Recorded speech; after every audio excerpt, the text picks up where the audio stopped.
지혜와 계시형이신 성령님, 이 시간에 성령님을 인정합니다. 이곳에 임재하여 주시고 하나님의 그 진리의 말씀을 깨닫고 우리 모두가 자유케 되고 변화되는 것을 경험하게 하여 주시옵소서. 진리가 우리를 바꿉니다. 주님 은혜 베풀어 주시옵소서. 예수님의 이름으로 기도드리옵나이다. 아멘.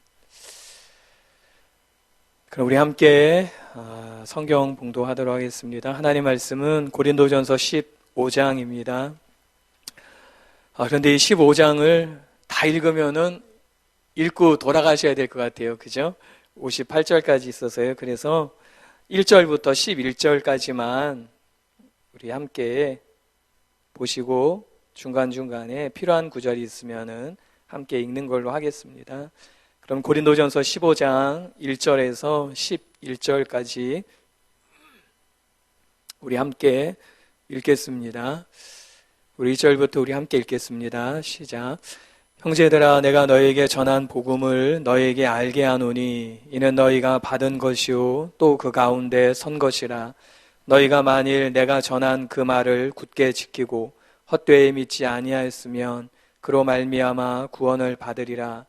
내가 받은 것을 먼저 너희에게 전하였노니 이는 성경대로 그리스도께서 우리 죄를 위하여 죽으시고 장사 지낸 바 되셨다가 성경대로 사흘 만에 다시 살아나사 게바에게 보이시고 후에 12 제자에게와 그 후에 500여 형제에게 일시에 보이셨나니 그 중에 지금까지 대다수는 살아있고 어떤 사람은 잠들었으며 그 후에 야고보에게 보이셨으며 그 후에 모든 사도에게와 맨 나중에 만삭되지 못하여 난 자 같은 내게도 보이셨느니라. 나는 사도 중에 가장 작은 자라. 나는 하나님의 교회를 박해하였으므로 사도라 칭함받기를 감당하지 못할 자니라.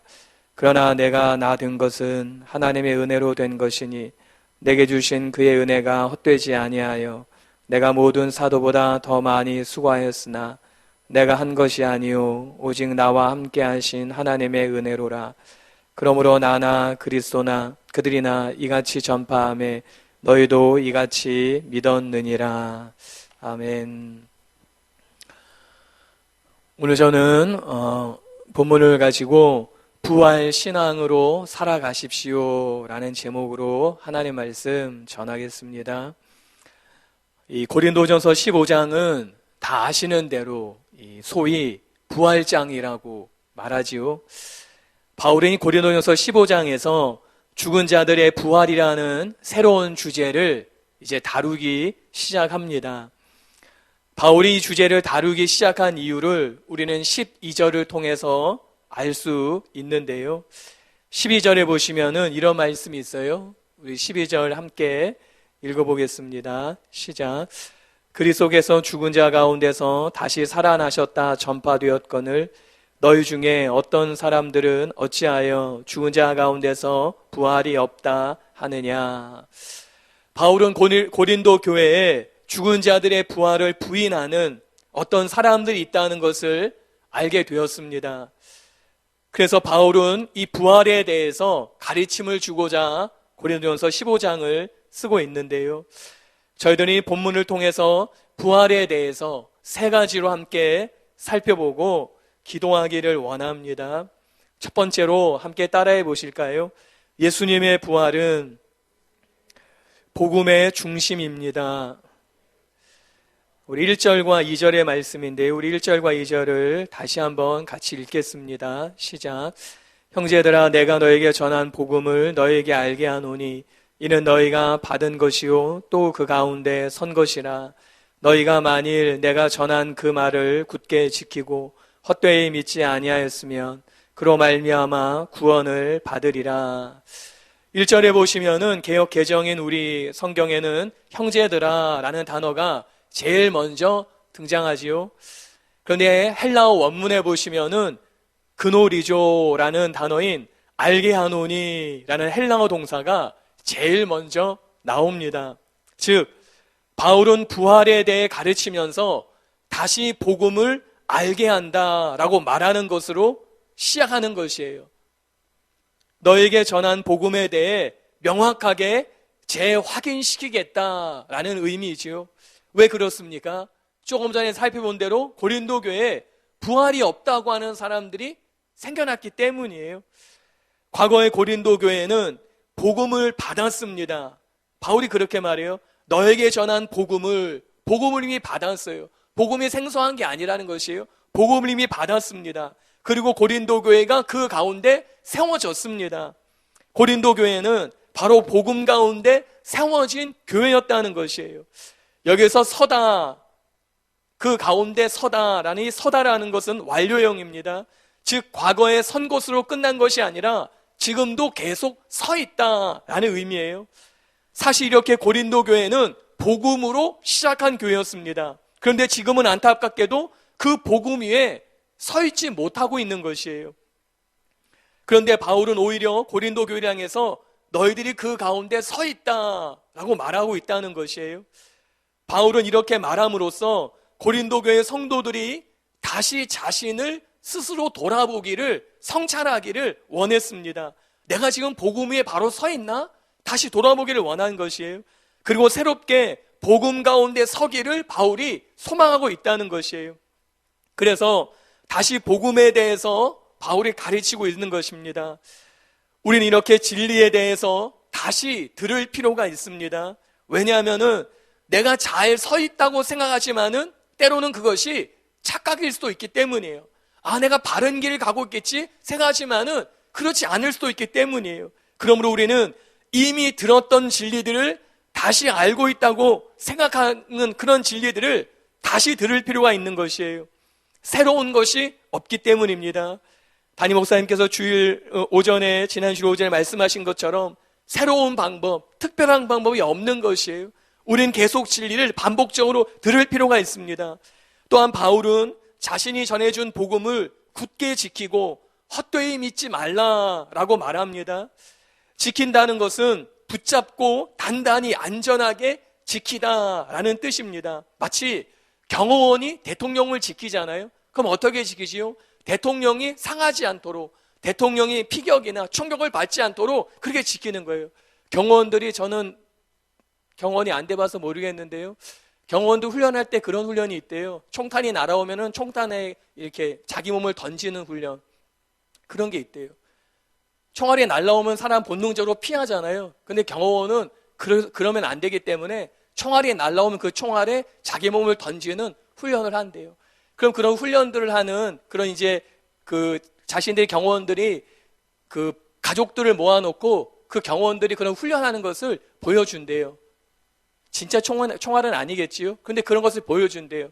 총알을 쏠 때 그 위에 뛰어드는 것들을, 그럼 가족들이 같이 와서 그 자기 아빠가 또는 자기 아들이, 자기 딸이 그렇게 총을 겨누는 그곳에 몸을 던지는 것을 보면서 운다고 그래요. 그렇지 않겠어요? 내 남편인데 한 나라의 대통령을 지키기 위해서 총알이 날아올 때 그것을 자기 몸으로 막아야 되는 그 직업, 그런 삶을 사는 그 모습을 보면서 박수를 치고 환호하는 게 아니라 눈물을 흘린다고 그러더라고요. 경호원이 그런 훈련이 있다고 그래요. 경호원이 그런 거예요. 대통령을 지키는데 안전하게 지키잖아요. 상하지 않도록 지키잖아요. 바로 그렇게 여기서 지킨다는 의미가 그것이에요. 복음이 상하지 않도록, 복음이 왜곡되지 않도록, 복음이 잘못되지 않도록 굳게 잡아 지키라, 그 의미입니다. 또 헛되이 믿지 않는다라는 것은 목적도 까닭도 없이 닥치는 대로 살지 않는다라는 것이에요. 그렇다면 여러분, 우리가 그 가운데 서야 하고 굳게 붙잡고 지켜야 하는 또 분명한 이유와 목적을 가지고 믿어야 하는 이 복음은 무엇입니까? 그것은 예수님께서 우리 죄를 위하여 죽으시고 다시 부활하셨다는 것이에요. 예수님께서 나를 위하여 죽으셨다는 사실만이 복음이 아닙니다. 예수님께서 죽으신 것은 복음의 반쪽이에요. 때로 사람들은 예수님께서 죽으신 것을 알고 믿습니다. 그런데 예수님께서 살아나신 것은 믿지 못하는 거예요. 사람이 죽는 것은 상식이니까 믿어지는데 어떻게 그 사람이 다시 사느냐는 것이죠. 그래서 믿지 못합니다. 이런 사람들은 아직 복음이 무엇인지 모르는 것이에요. 지금 고린도 교회가 그런 것이에요. 죽는 건 아는데 부활? 이거 없다. 그러니까 바울이 깜짝 놀란 거예요. 그렇다면 너희들은 지금 복음 위에 서 있는 것이 아니다. 복음을 지키는 것이 아니다. 복음을 굳게 붙잡지 못한 것이다. 놓친 것이다. 그래서 이 복음을 다시 가르치는 것입니다. 왜냐하면 복음은 예수님께서 우리 죄를 위하여 죽으시고 우리를 의롭게 하기 위해 다시 살아나신 것이기 때문이에요. 그리고 이것을 굳게 잡아 지키고 믿는 것입니다. 로마서 10장 9절에 바울이 이렇게 말합니다. 우리 함께 읽어보겠습니다. 시작. 내가 만일 내 입으로 예수를 주로 시인하며 또 하나님께서 그를 죽은 자 가운데서 살리신 것을 내 마음에 믿으면 구원을 받으리라. 여기서 동일하게 말씀하지요. 그를 죽은 자 가운데서 살리신 것을 믿으면 죽고 사는 것, 둘 다를 믿는 것이에요. 우리는 우리를 위하여 죽으신 예수님을 믿을 뿐만 아니라 지금도 살아계신 예수님을 믿어야 되는 것이에요. 우리는 이것을 굳게 잡아서 지켜야 되는 것입니다. 언제나 사탄은 이 예수님의 부활을 지금까지 공격하고 속이려 하고 있기 때문이에요. 예수님의 최초의 부활 소식을 들었을 때 종교 지도자들은 부활의 소식을 숨기기에 급급했습니다. 마태복음 28장 11절로 13절에 보시면은 이런 말씀이 있어요. 여자들이 갈 때 경비병 중 몇이 성에 들어가 모든 된 일을 대제사장들에게 알리니, 여기서 모든 된 일이 무엇이에요? 예수님의 부활 사건이지요. 지금 새벽에 옥문이 열리면서 부활하신 그 사건이에요. 그 사건을 경비병들이 보았습니다. 목격했어요. 그래서 대제사장들에게 지금 말하는 것이에요. 12절에 그들이 장로들과 함께 모여 의논하고 군인들에게 돈을 많이 주며 13절에 이르되 너희는 말하기를 그의 제자들이 밤에 와서 우리가 잘 때 그를 도둑질하여 갔다 하라. 예수님이 죽었습니다. 그건 다 아는 사실이에요. 살아났습니다. 그것을 종교 지도자들은 다 그것을 숨기는 것이에요. 경비병들이 예수님의 부활을 말하였지만은 그 말한 소식을 듣고 대제사장의 반응은 무엇입니까? 제자들이 도둑질하여 갔다라고 말하라는 것이에요. 예수님의 부활을 감추고 거짓말하게 만든 것이에요. 그리고 이것이 바로 오늘날 사탄이 사람들의 마음에 속삭이는 속임수라는 것이에요. 부활은 없다는 것이죠. 예수님은 죽었지만은, 예수님은 십자가에 죽었지만은 다시 사는 것은 없다라는 것이에요. 죽으면은 다 끝이라는 것이에요. 그러면서 예수님을 믿어도 좀 교양 있게, 상식 있게 적당히 믿으라고 유혹하는 것입니다. 그러면서 복음의 중심을 흔들고 있다는 것이에요. 여러분, 부활이 없는 기독교를 상상해 보셨습니까? 부활이 빠진 복음을 상상해 보셨습니까? 그것은 기독교가 아니고 더 이상 복음도 아닌 것이에요. 그 위에 설 수 있는 교회는 아무것도 아닌 것이에요. 아무 능력도 아무 생명도 없는 단지 종교일 뿐이라는 것이에요. 그러나 예수님은 부활하셨고 예수님의 부활은 복음의 절대적인 요소인 것이에요. 우리는 이 복음의 중심인 예수님의 죽으심과 부활을 굳게 잡고 그 위에 서 있어야 되는 것입니다. 두 번째로 함께 따라해 보시겠습니다. 예수님의 부활은 역사적 사실입니다. 그것이 3절에서 5절의 말씀인데요. 우리 먼저 3절에서 5절을 다 함께 같이 읽겠습니다. 시작.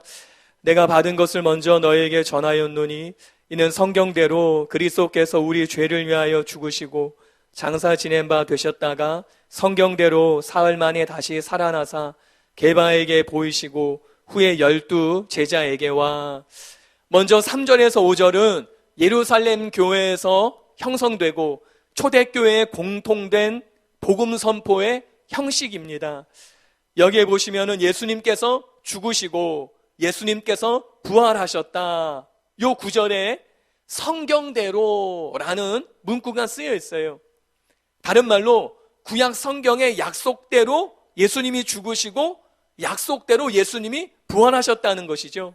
그리고 여기서 원어에는 성경들대로 이렇게 써 있어요. 성경들이라고 복수로 써 있습니다. 즉 구약 성경 곳곳에 예수님의 죽으심과 부활이 기록되었다는 것이 어느 한 구절만이 아니라 복수로 여러 곳곳에 죽으심과 부활을 약속했다는 것이죠. 예를 들어서 시편 16편 10절에 보시면은 이런 말씀이 있습니다. 우리 같이 한번 읽어보겠습니다. 시작. 이는 주께서 내 영혼을 수월에 버리지 아니하시며 주의 거룩한 자를 멸망시키지 않으실 것임이니이다. 이 말은 다윗이 한 말인데요, 다윗이 자기를 두고 한 말이 아니에요. 자기를 빗대어서 장차 오실 예수님께서 죽지 않고 반드시 살아날 것을 말한 것입니다. 이것이 무엇을 의미하는 것이에요? 예수님의 죽으심과 부활은 하나님께서 선지자를 통해서 구약에 분명히 약속하신 말씀의 성취라는 것이에요. 다른 말로 예수님의 죽으심과 부활은 우연히 어쩌다 보니까 즉흥적으로 생겨난 일이 아니라는 것이에요. 하나님의 철저한 계획 속에서 이루어진 사건이라는 것입니다. 그리고 앞서 말씀드린 대로 이와 같이 복음은 바로 예수님의 죽음과 부활로 요약할 수 있습니다. 특별히 방금 읽은 4절에 보시면은 사흘 만에 다시 살아나사라는 말씀이 있습니다. 여기서의 살아나다라는 헬라어는 에게이로라는 단어인데요, 이 단어는 현재 완료 수동태예요. 수동태라는 것은 예수님이 스스로 부활한 것이 아니라 하나님이 예수님을 살리셨다, 하나님께서 예수님을 살리신 것이다, 그것을 나타내는 것이에요. 이에 대해서 김세윤 교수님은 그의 책에서 이렇게 말씀하셨습니다. 하나님께서 이렇게 우리의 죄들을 위해 죽은 그리스도를 부활시킴으로써 하나님은 과연 그의 죽음이 우리의 죄들을 위한 것, 즉 우리 죄들을 씻어버린 속죄 제사로 확인한 것입니다 라고 쓰셨어요. 하나님께서 예수님을 살리심으로 예수님의 죽으심은 예수님의 죄로 말미암아 죽은 것이 아니라 저와 여러분의 죄를 위한 죽음이란 것을 나타내셨다는 것이에요. 그리고 다시 살아나사, 이것은 동사의 시제가 현재 완료입니다. 좀 전에도 말씀드렸듯이 현재 완료는 과거로 끝난 것이 아니라 지금 여전히 계속되는 상황을 말하는 것이에요. 즉 예수님이 살아나신 것은 과거의 일이 아니라 지금 예수님이 살아서 계시다는 것이에요. 이 복음의 형식은 예수님의 과거의 지난 사건을 이야기하는 것이 아닙니다. 예수님께서 지금도 살아계신 주님이심을 선포하는 것이에요. 여러분, 우리는 힘없이 무력하게 죽으신 예수님의 이름을 단지 부르는 사람들이 아닙니다. 우리는 죽음을 이기시고 다시 살아나셔서 지금도 여전히 살아계신 이 예수님의 이름을 부르고 높이는 사람들이라는 것이에요. 예수님께서는 지금도 여전히 살아계셔서 저와 여러분 곁에 계신 주님이십니다. 이 살아계신 주님을 믿는 것이 기독교인 것이에요. 이 살아계신 주님을 믿는 것이 복음입니다. 이 살아계신 주님 위에 세워진 것이 교회입니다. 이어서 바울은 부활이 없다는 어떤 고린도교의 성도들에게 예수님의 부활이 확실히 있었음을 강조하기 위해서 다음과 같은 말을 합니다. 그것이 6절부터 8절의 말씀인데요, 우리 다시 한번 6절에서 8절을 읽어보겠습니다. 시작. 그 후에 500여 형제에게 일시에 보이셨나니 그 중에 지금까지 대다수는 살아있고 어떤 사람은 잠들었으며, 그 후에 야고보에게 보이셨으며 그 후에 모든 사도에게와 맨 나중에 만삭되지 못하여 난 자 같은 내게도 보이셨느니라. 6절에서 8절에 보시면은요, 부활하신 예수님께서는 먼저 게바에게, 그 5절에 보시면은 게바에게 보이셨어요. 게바, 베드로 아시죠? 베드로에게 보이셨어요. 그리고 6절에 보시면은 500여 형제들에게 일시에 보이셨습니다. 그리고는 야고보에게 보이셨어요. 7절에 여기서 야고보는요, 12제자 가운데 야고보가 아니에요. 12제자 중에 야고보가 있지요. 근데 그 12제자의 야고보가 아닙니다. 여기서 야고보는 예수님의 육신의 동생 야고보를 의미합니다. 예수님의 육신의 동생들은 예수님이 살아계실 때 믿지 않았어요. 오히려 예수님이 정신 나갔다고, 미쳤다고 그렇게 생각했습니다. 그런데 예수님께서 부활하신 후에 그 육신의 동생인, 자신의 육신의 동생인 야고보에게 부활의 모습을 보여주신 것이었어요. 우리는 여기서 우리 가족들의 신앙을 돌보아야 한다는 것을 하나 깨닫게 되지요. 아, 우리의 가족들 그냥 내버려 둬야지, 알아서 믿겠지, 그게 아니에요. 예수님은 부활하시고 믿지 못했던, 살아계실 때 믿지 못했던 그 육신의 동생인 야고보에게 친히 보여주셨어요. 그래서 그 야고보가 변하게 되지요. 예수님을 믿게 된 것이에요. 우리도 이렇게 가족을 돌보는 신앙인이 되어야 합니다. 이제 구정이 다가오는데요. 구정에 우리들은 믿음 없는, 하나님을 알지 못하는 가족들을 위해서 기도하고, 기회가 되면은 자연스럽게 복음을 전하는 그런 기회를 만나야 된다는 것이에요. 그리고 예수님께서는 모든 사도에게 보이셨습니다.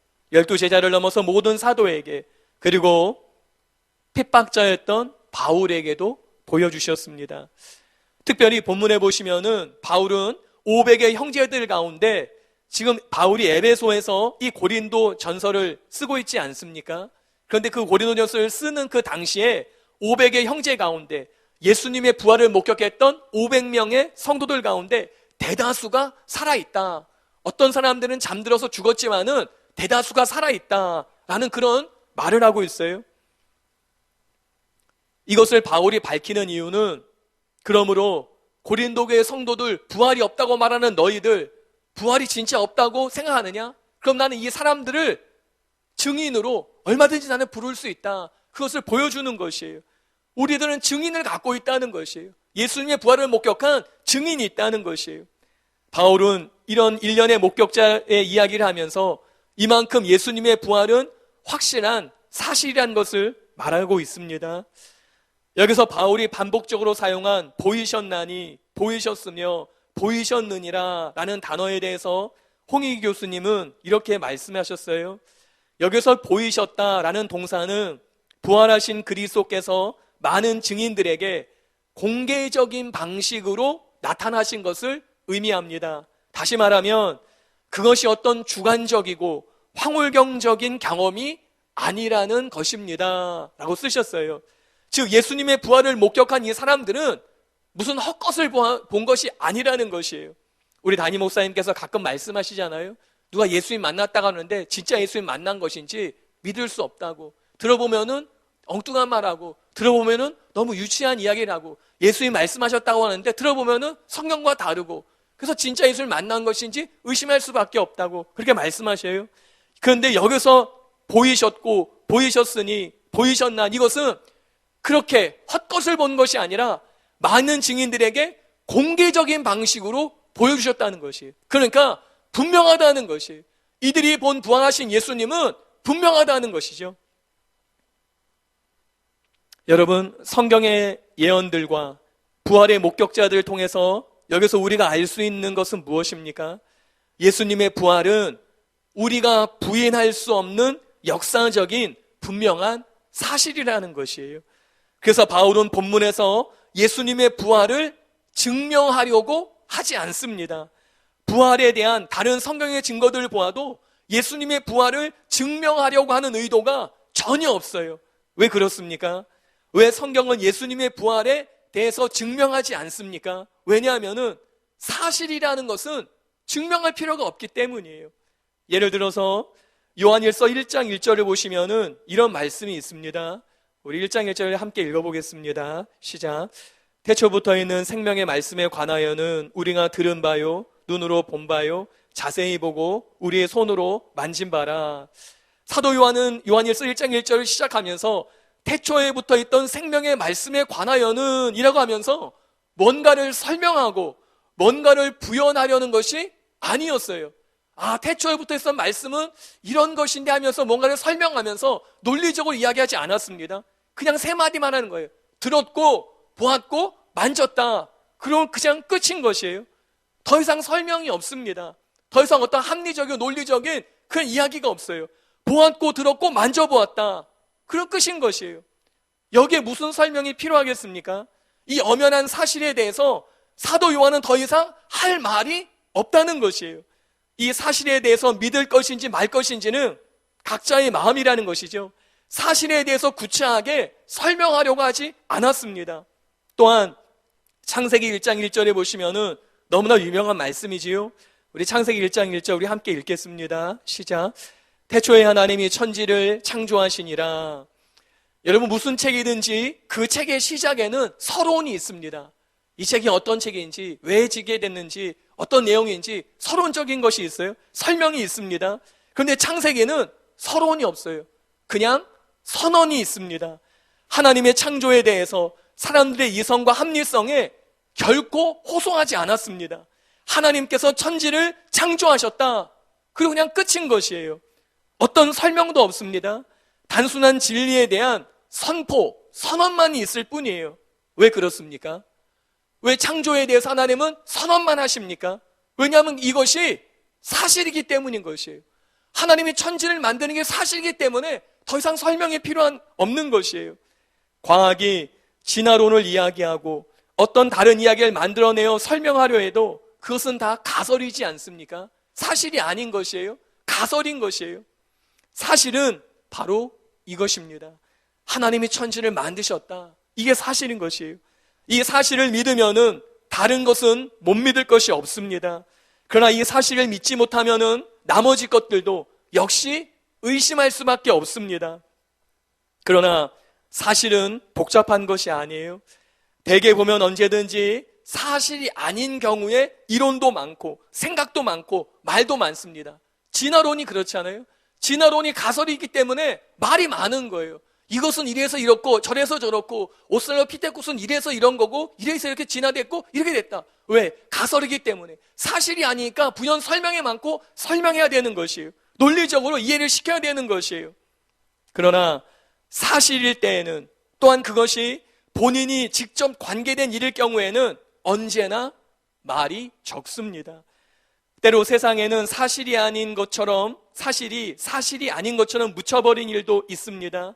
반대로 사실이 아닌데 마치 사실인 것처럼 그렇게 소문도 나고 인정되어 버리는 경우도 있습니다. 그러나 그럼에도 불구하고 가장 위대한 능력은 사실이라는 것이에요. 이 사실이란 증거를 따로 필요로 하지 않기에 때로는 말이 없이 조용한 것이에요.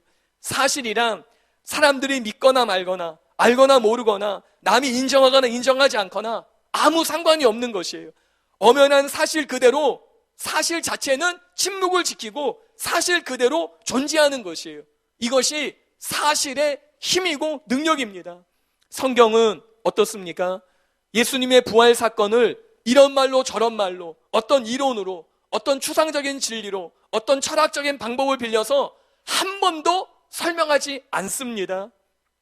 물론 신학에는요, 다른 철학과 비교해서 진리를 변증학이라는 학문이 있습니다. 현대 사람들에게 설명하기 위해서 실감나게 이런저런 이론을 만들어서 설명하는 그런 변증학이 있어요. 그런데 성경 자체에는 변증학은 없습니다. 사실 그대로 그냥 사실을 말씀하고 있을 뿐이에요. 이와 같이 부활 사건은요, 설명이 필요 없는 그냥 사실인 것이에요. 진실한 사건이기 때문에 이 부활에 대한 논증은 성경 어디에도 나와 있지 않습니다. 바울은 단순히 누가 보았다라는 것으로 그냥 끝인 것이에요. 게바가 봤고 500의 형제가 봤고 12제자가 봤고 그 다음에 모든 사도들이 보았고 예수님의 육신 동생인 야고보가 봤고 그리고 마지막에 내가 봤다. 그리고 끝인 것이에요. 사실 만나본 사람들이 줄을 잇고 있는 상황에서 바울에게 어떤 철학적인 논증이 필요했겠습니까? 그냥 부활하셨다는 것뿐이고 또한 바울이 나 스스로 예수님을 만났다라는 것으로 충분했던 것이에요. 이 사실이 그 이상도 그 이하도 달리 설명할 길이 없었던 것입니다. 여러분, 여기서 우리가 중요한 것을 깨닫게 되지요. 그것은 사실이라는 것은 모든 이론을 초월한다는 것이에요. 사람들은 어떻습니까? 말을 좋아합니다. 철학을 좋아합니다. 논리를 좋아해요. 추상적인 이론들을 좋아합니다. 그런데 사실은요, 이 모든 것에 다 침묵합니다. 사실이라고 하는 것은 이런 것들을 필요로 하지 않는 것이에요. 이론이 필요 없다는 것이 아니라 설사 이론이 없어도 사실은 아무 상관이 없습니다. 사실은 사실로 존재할 뿐이기 때문이에요. 그래서 모든 이론과 모든 설명을 사실은 다 초월하는 것입니다. 그리고 문제가 되지 않습니다. 왜냐하면은 사실만이 진리고 진리는 사실이기 때문이에요. 이것은 누가 부인한다고 해서 없어지는 것이 아니고 누가 믿는다고 해서 없는 일이 생기는 것도 아닙니다. 사실은 그 자체로 존재하기 때문입니다. 여러분, 제가 왜 부활이 사실이라는 것, 역사적 사실이라는 것에 대해서 이렇게 강조하고 있습니까?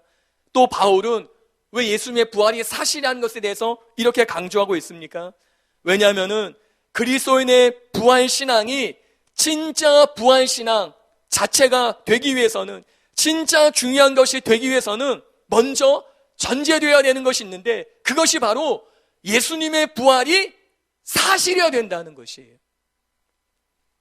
만약에 예수님의 부활이 허구고 예수님의 부활이 지어낸 이야기라면은 어떻게 돼요? 저와 여러분의 믿음은 다 무너지는 거예요. 교회도 무너지는 거예요. 모든 게 다 의미가 없어지는 것이에요. 19절에 말한 것처럼 바울이 19절에서 말한 것처럼 가장 불쌍한 사람이 저와 여러분이 된다는 것이에요. 예수님이 부활도 없고 진짜 부활이 없다면은, 예수님이 다시 사신 것이 아니라면은 여러분과 제가 믿는 모든 것이 다 헛것이라는 것이에요. 그리고 우리는 세상에서 제일 불쌍한 사람이 된다는 것이에요. 더군다나 이렇게 추운 수요일에 나오는 것 얼마나 불쌍한 일이에요. 또 새벽 예배 11조 헌금 봉사하는 자는 불쌍한 사람들이라는 것이, 심히 불쌍한 사람들이 된다는 것이에요. 예수님의 부활이 사실이 아니라면, 왜? 믿는 것이 헛되기 때문에, 내가 붙들고 있는 것이 아무것도 아니기 때문에. 그러나 예수님의 부활은 사실입니다. 역사적인 사실이고 역사적인 사건이에요. 우리의 신앙은 이것을 근거로 해서 출발하는 것이에요. 여러분, 신앙이란 무엇입니까? 이동원 목사님은 이렇게 말씀하셨어요. 사실을 사실대로 믿는 것이 신앙이요, 사실이 아닌데 사실인 것처럼 믿는 것이 미신이고, 분명한 사실을 믿지 않는 것이 불신이다 라고 말했어요. 참 일리가 있는 말이지 않습니까? 신앙은 무엇이에요? 사실 그대로를 사실로 믿는 것이에요. 그게 신앙이에요. 없는 것을 만들어내는 것이 아니라, 있지도 않은 것을 있는 것처럼 속이는 것이 아니라, 있는 사실을 그냥 사실 그대로 믿는 것, 그게 신앙인 것이에요. 부활은 사실이기 때문에 그것을 믿는 것이에요. 누가 만들어낸 이야기가 아니고 지어낸 이야기가 아니기 때문이에요. 여러분, 예수님께서 부활하신 것이 성경의 약속대로, 또 예수님의 부활을 목격한 사람들의 증언대로 예수님의 부활이 사실인 것을 믿으십니까? 이것이 우리의 신앙입니다. 지난 주일 담임 목사님으로부터 예수님을 믿는다는 것이 무엇인지를 자세히 저희 모두가 배우고 들었습니다. 예수님을 믿는 것은 새 언약의 약속을 믿는 것이라고 배웠어요. 우리가 믿을 때 생명이 주어지고, 우리가 믿을 때 부드러운 마음이 주어지고, 우리가 믿을 때 주의 영이신 성령님께서 임하신다는 것이에요. 그리고 예수님의 부활이 역사적인 사실이기 때문에 예수님의 부활을 믿을 때 우리도 역시 부활하게 될 것을 믿을 수 있는 소망이 생기는 것이에요. 여러분, 예수님의 부활 사건은 진실이기 때문에 복음이 지금도 땅끝까지 증거되고 있습니다. 또한 예수님이 살아나신 것이 진실이기 때문에 지금도 북한을 비롯해서 중국에 있는 지하교회 성도들은 믿음을 지키기 위해 오늘도 생명을 내놓고 투쟁하고 있는 것이에요. 담임 목사님께서 주일 언젠가 말씀하셨잖아요. 이슬람 소녀가 예수를 믿는 걸 고백했기 때문에 입술을 꼬매고 눈을 꼬맸단. 저도 그 사진 봤거든요. 처참하더라고요. 끔찍하더라고요. 피가 막 있는 것을 사진에 올렸는데요. 저 같아도 그렇게 할 수 있을까? 그 생각이 들더라고요. 왜 그래요? 사실이기 때문인 거예요. 부인할 수 없기 때문에. 입을 꼬매고 눈을 꼬매지만은 부인할 수 없는 거기 때문에. 그것이 사실이기 때문에 그 모든 고통을 감수하고 믿을 수밖에 없는 것이, 예수님이 부활하신 것이 사실이기 때문에 지금도 지구상에 있는 수십억의 인구의 사람들이 예수님의 이름을 부르면서 무릎 꿇고 경배하고 있습니다. 어떤 바보가 꾸며낸 이야기에, 어떤 바보가 허구에 생명을 거는 바보가 있겠습니까?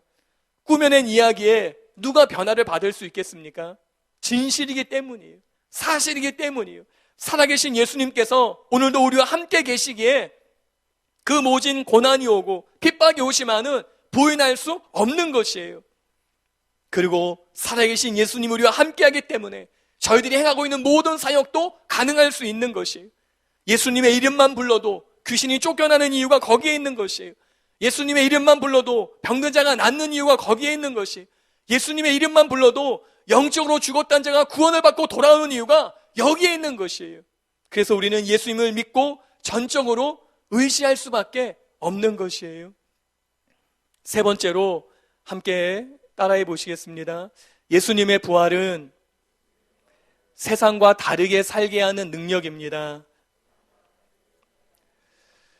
여러분, 앞서 말씀드린 예수님의 부활이 실제 역사적 사실이라는 것을 알고 믿는 것이 왜 중요한 것이에요?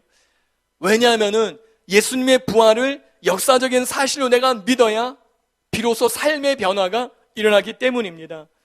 예수님의 부활에 대한 사실성에는 관심 없고 다만 그 부활의 의미만 해석하는 것은 아무 소용없는 것이에요. 부활절날 우리가 주일학교에서 달걀을 만들고 그래서 부활했다 이런 상징적으로 하지 않아요? 근데 그런 의미가 중요한 게 아니에요. 물론 그것이 나쁘다는 것이 아니라 그런 의미만을 되새긴다고 뭐가 달라지는 게 아니라는 것이에요. 예수님의 부활 사건을 희미하게 만들고 부활이 주는 회복의 의미만을 찾으려는 것은 헛된 것이에요.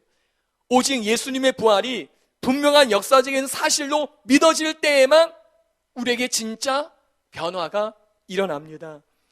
9절과 10절을 우리 다시 한번 읽어보겠습니다. 9절과 10절입니다. 시작. 나는 사도 중에 가장 작은 자라. 나는 하나님의 교회를 박해하였으므로 사도라 칭함받기를 감당하지 못할 자니라. 그러나 내가 나 된 것은 하나님의 은혜로 된 것이니 내게 주신 그의 은혜가 헛되지 아니하여 내가 모든 사도보다 더 많이 수고하였으나 내가 한 것이 아니오 오직 나와 함께 하신 하나님의 은혜로라. 바울은 본문에 보시면은 하나님의 교회를 박해했다 스스로 그렇게 말해요. 바울은 하나님의 교회를 박해하던 사람이었습니다. 사도행전에 보시면은 스데반 집사님이 순교당할 때에는 그 곁에서 찬성표를 던진 사람이었어요. 그리고 다메섹으로 가면서 믿는 성도들을 잡아서 옥에 가두려고 그 길을 갔던 인물이었습니다. 그러던 바울이 변할 수 있었던 이유가 무엇이에요? 그것은 하나님의 은혜 때문이었습니다. 그리고 그 은혜란 바로 다메섹 길에서 부활하신 예수님을 만난 사건이었습니다. 하나님의 은혜로 부활하신 예수님을 만났을 때 바울은 비로소 핍박자에서 사도로 변할 수 있었다는 것이지요. 생애의 완전한 전환을 이루었다는 것입니다. 그리고 이 사건은 사도행전에 3번 이상 기록될 만큼 바울 생애에 가장 기억에 남는 일이었다는 것이에요. 그것이 언제적 얘기인데 수십 년이 지나도 또다시 반복하는 거예요. 그만큼 바울에게는 충격적인 사건이었다는 것이죠. 자기를 완전히 송두리째 바꿔놓은 그 사건이었다는 것이에요. 그리고 이 변화는 바울만이 아닙니다. 누가복음에 보시면은 다 아시는 대로 엠마오로 두 제자가 절망한 채 내려가고 있었습니다. 그런데 이 절망스러운 상황을 반전시킨 것이 무엇이었어요? 그들이 어떤 깨달음이 온 것이 아니었어요. 무엇을 배운 것이 아니었어요. 그들의 생각을 송두리째 바꾼 사건은 예수님의 부활을 만났기 때문이었어요. 그 엠마오 내려가는 길에서 부활하신 예수님을 대면했기 때문이었어요. 그 순간에 그들은 어떤 신학적인 깨달음도 없었지만은 어떤 지식도 깨달음도 없었지만은 부활의 충격에 사로잡히게 되었고 그들은 그의 삶이 변화된 것이에요. 다시 말해서 다시 살아나 그들 앞에 나타나신 예수님과의 대면이 그들을 새롭게 바꿔놓았다는 것이에요. 두 제자의 절망을 뒤집어 엎은 것은 바로 부활하신 예수님을 만난 사건이었습니다. 다른 것이 아니었어요. 이것은 그리고 신약만의 이야기가 아니지요. 구약의 아브라함을 변화시키고 의롭게 한 것이 무엇이었습니까? 자신의 몸과 사라의 몸을 다시 살려 아들을 태어나게 하실 하나님을 믿은 것이었어요. 바로 부활의 하나님을 믿은 결과였습니다. 로마서 4장 17절에 기록된 바 내가 너를 많은 민족의 조상으로 세웠다 하심과 같으니 그가 믿은 바 하나님은 죽은 자를 살리시며 없는 것을 있는 것으로 부르시는 이시니라 라고 말씀합니다. 아브라함은 예수님의 부활을 믿은 것은 아니었어요. 그러나 담임 목사님의 말씀을 통해 우리가 배워서 아는 것처럼 이 아브라함의 믿음과 예수님을 죽은 자 가운데서 살리셨다고 믿는 우리들의 믿음은 동일한 믿음입니다. 왜냐하면 모두가 다 죽은 자를 살리며 없는 것을 있는 것처럼 부르시는 하나님을 향한 믿음이기 때문이에요. 아브라함도 자신의 죽은 몸을 살리실 그 하나님을 믿었습니다. 마찬가지로 우리도 죽었다가 다시 살아나신 예수님을 믿는 것이에요. 동일한 믿음이라는 것이죠. 한마디로 부활을 믿는 부활 신앙입니다. 그리고 이 부활을 믿는 신앙이 아브라함을 변화시켰듯이 우리에게 변화를 가져옵니다.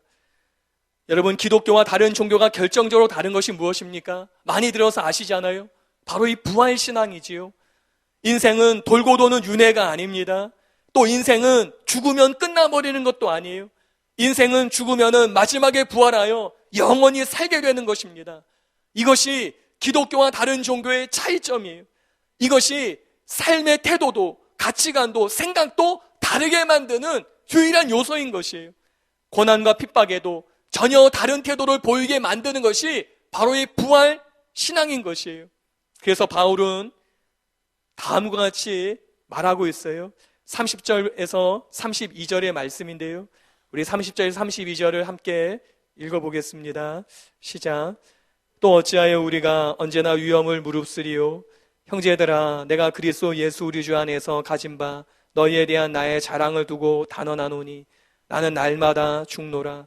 내가 사람의 방법으로 에베소에서 맹수와 더불어 싸웠다며 내게 무슨 유익이 있으리요?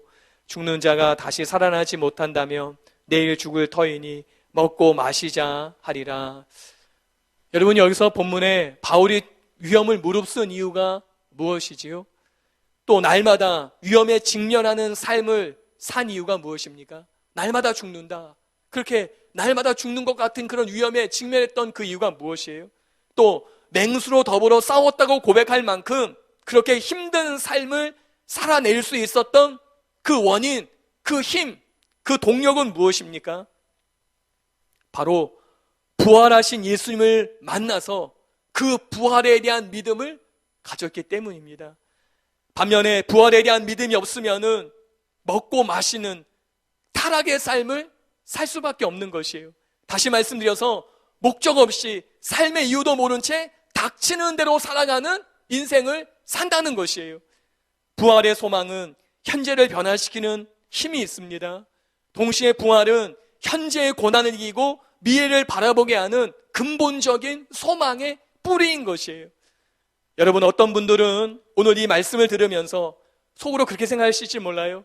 우리는 예수님의 부활을 부인하지 않는데 왜 목사님이 저렇게 얘기를 하시나?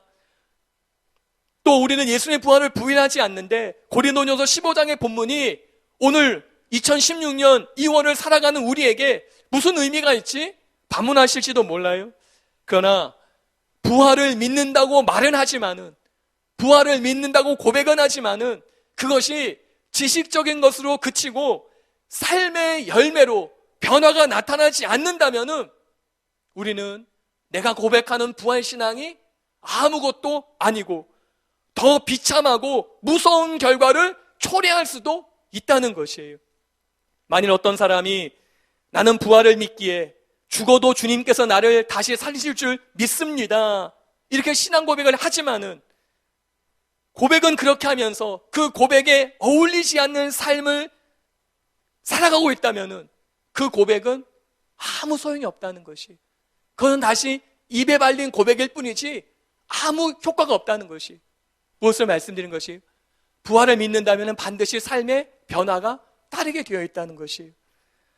우리는 살다 보면은 때로 행동을 보면은 신분을 예측할 수 있습니다.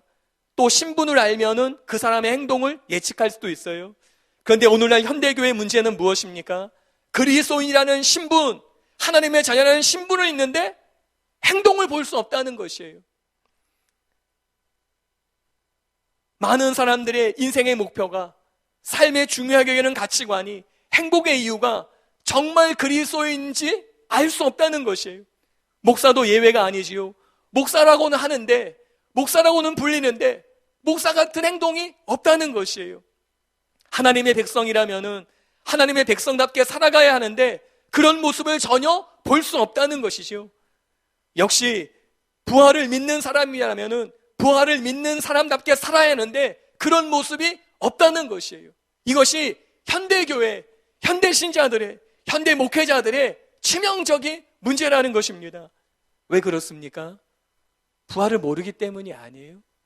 부활을 지식으로는 머리로 아는데 삶으로 보여주는 변화가, 열매가 없기 때문이에요. 그래서 부활 신앙을 소유했다고 하지만은 이 세상이 마치 전부인 것처럼 살아가는 것이에요. 내가 부활은 알아. 예수님 부활한 것도 알고 우리도 부활할 것을 알아. 그렇지만은 이 세상에 좋은 것 다 좋아하면서, 세상 사람들이 좋아하는 대로 다 좋아하면서, 세상 사람의 증인을 다 즐기면서 그렇게 세상 사람처럼 비슷하게 살아간다는 것이에요. 이것은 진짜 부활을 아는 것이 아니라는 것입니다. 진짜 부활을 믿는 신앙은 사도들과 같이, 초대교회 같이 지금 바로 여기에서 고난을 이기는 실제적인 힘 있는 삶을 살 수 있는 것입니다. 그래서 고난도 핍박도 견뎌낼 수 있는 것이에요. 세상과 다르게 살 수 있는 것이에요. 이렇게 부활을 믿는 신앙이 그리스도인을 세상에서 진짜 그리스도인이 되게 하는 것입니다. 이렇게 부활을 믿는 신앙이 목사를 세상에서 진짜 목사답게 만드는 것이에요. 이렇게 부활을 믿는 신앙이 성도들을 세상에서 진짜 성도들로 살 수 있게 만든다는 것이에요. 그래서 바울은 마지막으로 부활을 믿는 진짜의 삶이 어떠해야 하는지에 대해서 58절에 이렇게 말합니다. 우리 58절 함께 읽어보겠습니다. 시작. 그러므로 내 사랑하는 형제들아, 견실하며 흔들리지 말고 항상 주의 일에 더욱 힘쓰는 자들이 되라. 이는 너희 수고가 주 안에서 헛되지 않은 줄을 알미라. 58절은 부활장인 고린도전서 15장을 마치면서 부활에 대한 논지를 끝내면서 바울이 최종적으로 내린 결론이에요. 고린도교회 성도들아, 예수님의 죽으심과 다시 살아나심, 이 복음을 진짜 믿는다면은, 또 우리가 다시 살 것을 믿는다면은 이렇게 살아야만 된다라는 것이에요. 바울은 부활에 대한 마지막 결론을 마치면서 믿는 성도들에게 약속된 부활을 소망하며 기뻐하고 즐거워하라 라고 말하지 않았습니다. 마지막 바울의 결론 역시 다르게 살아야 된다라는 것을 말하고 끝낸다는 것이에요. 마냥 좋아하고 마냥 기뻐하고 그것이 아니라 다른 삶을 살라 하는 것이에요. 세상과 다른 삶을 살아야 된다라는 것이에요. 그것이 주의 일에 힘쓰는 자들이 되라 라는 것입니다. 이것이 부활을 믿는 사람의 모습이라는 것이에요. 여러분, 우리의 인간의 죄성은 우리가 무엇을 안 하려고 하는 것만으로는 그 죄성이 통제되지 않지요. 오히려 적극적으로 무엇인가를 하려고 해야 합니다. 옛사람을 벗는 것만으로 되지 않아요. 새 사람을 반드시 입어야 되는 것이에요.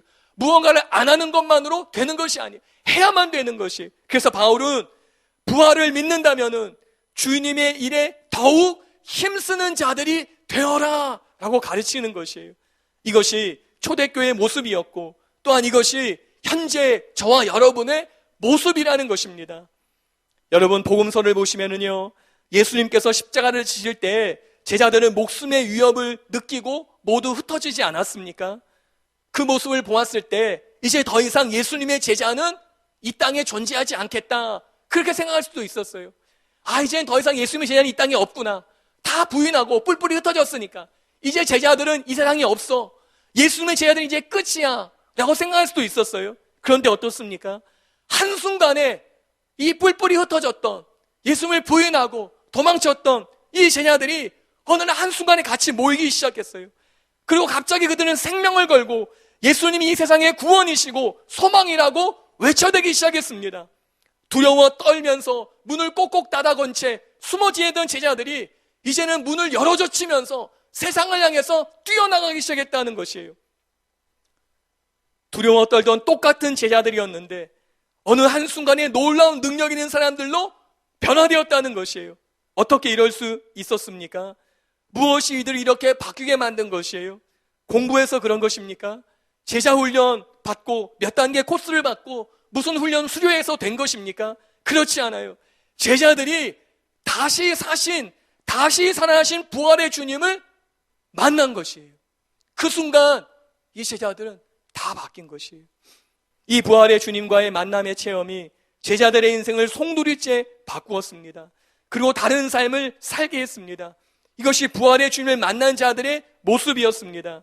그렇다면은 오늘 우리는 이 질문을 나 자신에게 던져야 할 필요가 있습니다.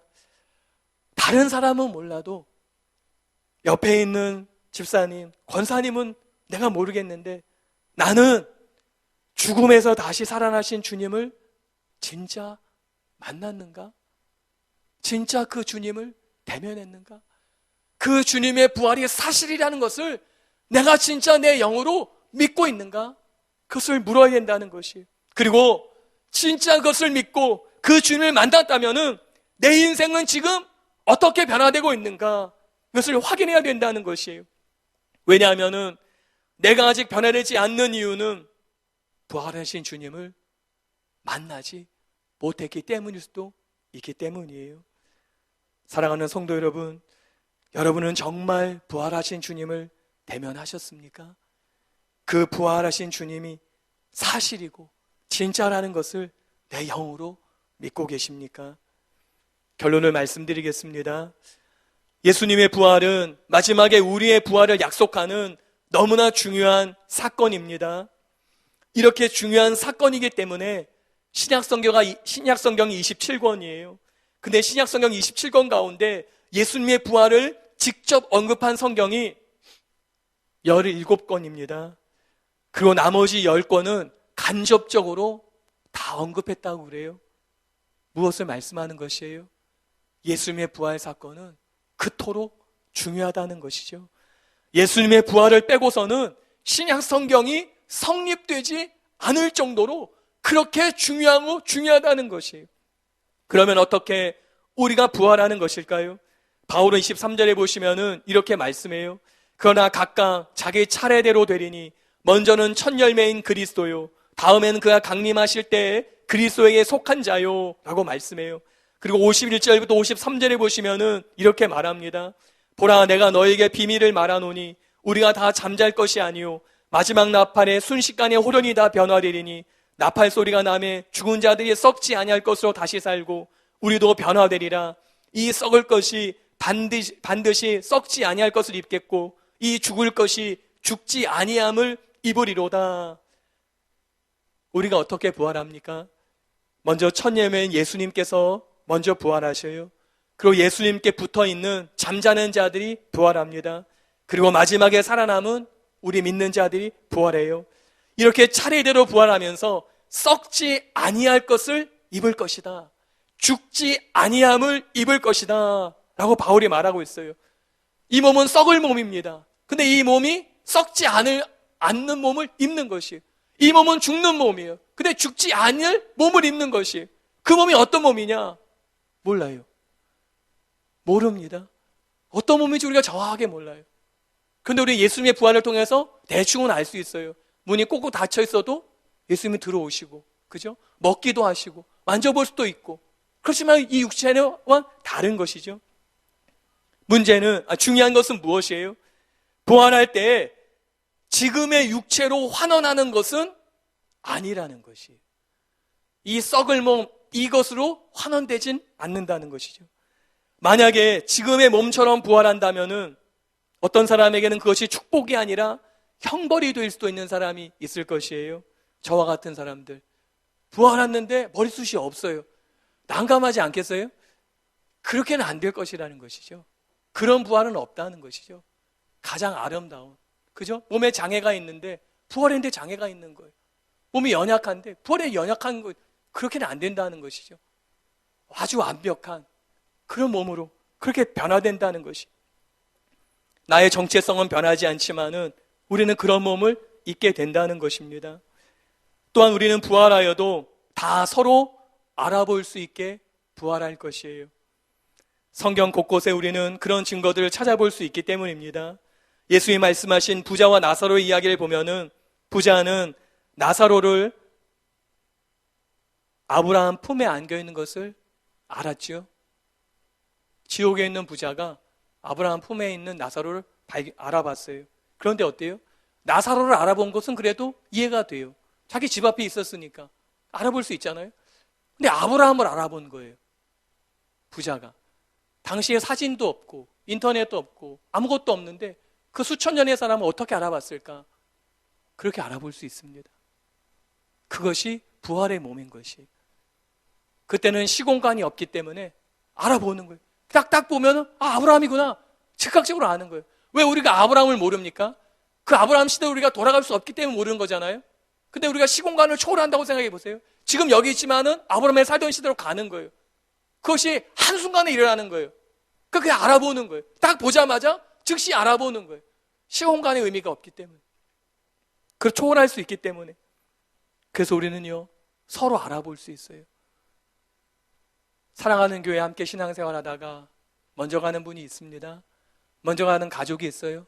먼저 가는 사랑하는 아버지와 사랑하는 어머니가 있습니다. 때로는 자녀들이 먼저 갈 수 있어요. 우리는 생각해요. 사랑하는 아버지가 날 알아볼 수 있을까? 우리 자식이 날 알아볼 수 있을까? 내 아내와 내 남편 날 알아볼 수 있을까? 알아볼 수 있습니다. 우리는 서로를 다 알아볼 수 있는 것이에요. 중요한 것은 무엇입니까? 여러분, 우리 모두가 천국에서 서로 알아보는 일들이 있어야 된다는 것이에요. 우리 중에 어떤 사람도 지옥에서 알아보는 일이 없어야 된다는 것입니다. 또 부자처럼 지옥에서 천국에 있는 사람들을 알아보는 일은 더더욱 없어야 된다는 것이. 그것보다 더 비극이 어디에 있습니까? 우리 모두는요, 천국에서 다 알아보는 그 부활의 사람들이 돼야 되는 것이에요. 그 비결은 바로 지금 이곳에서 부활의 신앙으로 살아가는 것입니다. 33절과 34절에 이런 말씀이 있습니다. 우리 33절과 34절을 읽어보겠습니다. 시작.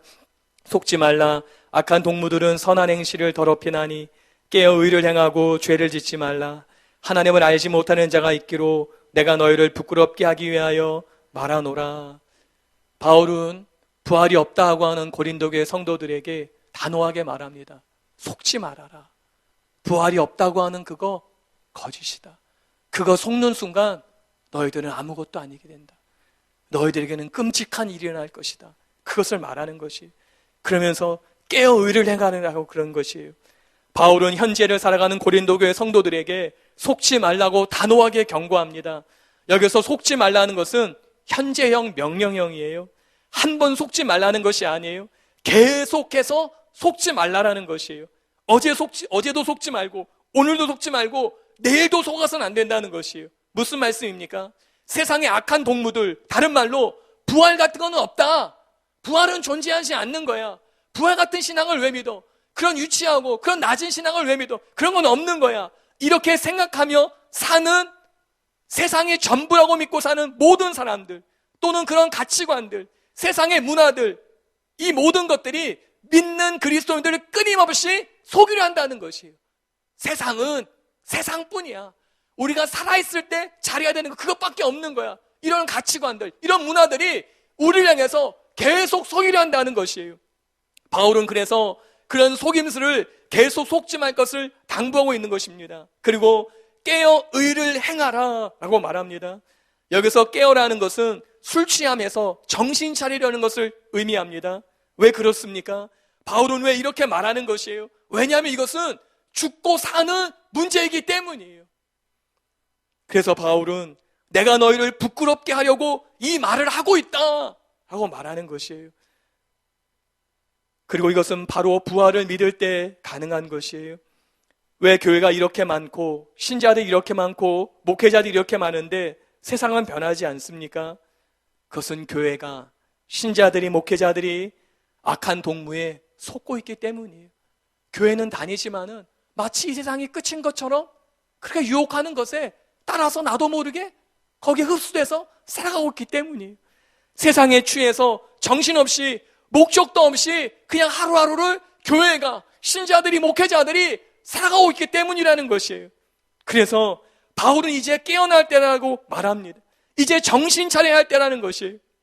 십자가와 부활의 복음으로 돌아와서 굳게 서서 고린도 교회는 의를 행하라 하는 것입니다. 마지막으로 권양경 교수님의 글을 읽고 저희가 기도하기를 원합니다. 권양경 교수님이 이런 글을 쓰셨는데요.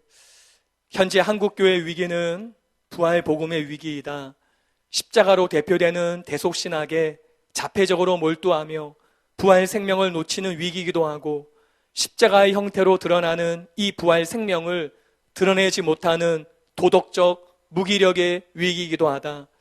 정작 복음을 복음으로 만드는 것은 부활 이야기다. 하나님은 부활의 하나님이다. 생명의 창조주인 나를 믿겠느냐고 아브라함에게 도전하신 분, 선지자를 향해 말라 빠진 뼈들이 살아날 수 있겠느냐고 도전하신 분, 예수의 죽은 자 가운데서 일으키시고 그 복음을 믿을 수 있겠느냐고 도전하시는 분이다. 당연히 세상이 제일 믿기 어려워하는 것도 이 부활이다. 많은 기독교인들조차 이 선포를 그대로 받아들이기 힘겨워하지 않는가?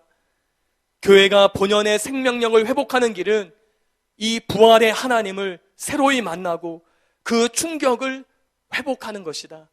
최초의 제자들이 그랬던 것처럼, 담에석 도상의 바울이 그랬던 것처럼 말이다 라고 쓰셨어요. 여러분은 어떻습니까? 여러분의 신앙 정도라면은 최초의 제자들처럼, 최초의 교회처럼 세상의 복음화가 가능하시겠습니까? 여러분 정도의 경건한 삶이라면은 바울처럼 하나님의 뜻이 이 땅에 이루어지는 통로로 사실 수 있겠습니까? 그런 분들도 계실 것이에요. 그러나 우리의 많은 분들은 그렇지 못할 수도 있습니다. 그렇다면은 이 땅에는 하나님의 나라를 볼 수 없는 것이에요. 우리가 그러한 신앙으로 준비되어 있지 못하면은, 그런 통로가 될 수 없다면은 하나님의 그 영원한 뜻은 이 땅에 성취되지 못한다는 것이에요. 우리는 부활을 머리가 아니라 마음으로 믿어야 합니다. 담임 목사님께서 지난 주일에 말씀하신 것처럼 우리는 믿는 것이에요. 언약을 믿고 살아가는 것이에요. 하나님의 약속을 굳게 믿고 그 믿음으로 하루하루를 살아가는 것이에요. 그리고 권영현 교수님이 말씀하신 것처럼 이제 교회가 본연의 생명력을 회복하는 길은 이 부활의 하나님을 새롭게 만나는 것이에요. 그리고 그 만난 충격 속에서 회복되는 것이에요.